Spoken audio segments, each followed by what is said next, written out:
तो आज हम रिकैप करने वाले हैं वतारी कुन्नो एक्सएक्स गा हुके सुनजेन के पहले एपिसोड का, जहां एक लड़के की शांत जिंदगी उस वक्त बदल जाती है जब उसके पास से एक रहस्यमयी लड़की अचानक वापस लौट आती है। ये लड़की अचानक वापस लौट आती है। तो चलिए बिना किसी देरी के शुरू करते हैं। इस लड़के का नाम नाओतो वतारी है।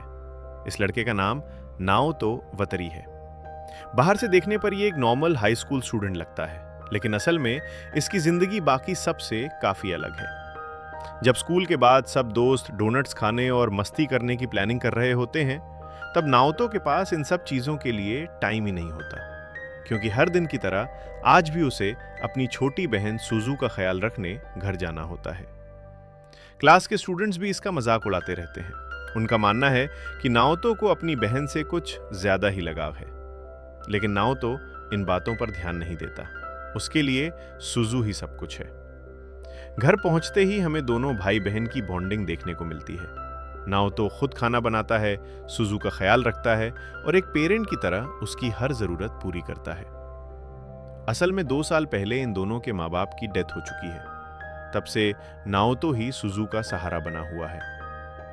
अपना घर छोड़ने के बाद दोनों के रिश्तेदारों के यहाँ रह चुके हैं और अब अपनी आंटी के घर रह रहे हैं। इसी बीच सुजू अपने बर्थडे गिफ्ट की बात करती है।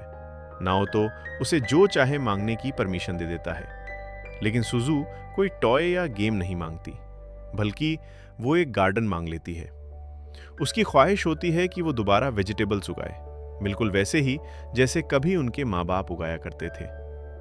नाओतो को आइडिया थोड़ा मुश्किल लगता है, लेकिन उनकी आंटी अपना बैकयार्ड यूज करने की परमिशन दे देती हैं और इसी के साथ दोनों मिलकर अपना छोटा सा सपना पूरा करने में लग जाते हैं। लेकिन नाओतो की शांत जिंदगी ज्यादा देर तक शांत रहने वाली नहीं थी, क्योंकि उसके पास से कोई वापस आ चुका था। एक ऐसी लड़की जिसे देखते ही नाओतो का चेहरा उड़ जाता है।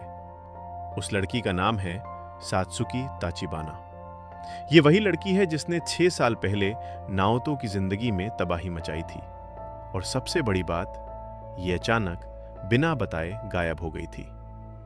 सात्सुकी पूरा दिन नाओतो का पीछा करती रहती है। नाओतो उससे इग्नोर करने की कोशिश करता है, लेकिन सात्सुकी उसे अकेला छोड़ने के मूड में बिल्कुल नहीं होती। उसके पास कुछ ऐसा है जो वो सालों से नाओतो को लौटाना चाहती थी। उसी शाम जब नाओतो और सुजू गार्डन साफ कर रहे होते हैं, तब सात्सुकी सीधा उनके घर पहुंच जाती है। नाओतो उसे देखते ही भड़क उठता है। उसका मानना था कि मुश्किल से उसकी जिंदगी नॉर्मल होने लगी है और सात्सुकी दोबारा सब बर्बाद कर देगी। लेकिन सात्सुकी बार बार कह रही थी कि नाओतो सब कुछ गलत समझ रहा है। फिर अचानक सात्सुकी नाओतो को किस कर लेती है और बेचारा नाओतो शौक से वही बेहोश हो जाता है। जब उसकी आंख खुलती है तो सिचुएशन और ज्यादा खराब हो चुकी होती है। सुजू ने उन दोनों को देख लिया था और अब वो अपने भाई से नाराज थी।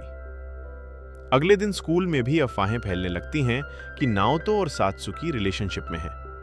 नाओतो की जिंदगी धीरे धीरे कंट्रोल से बाहर निकल रही थी। इसी बीच हमें 6 साल पुराना सच देखने को मिलता है।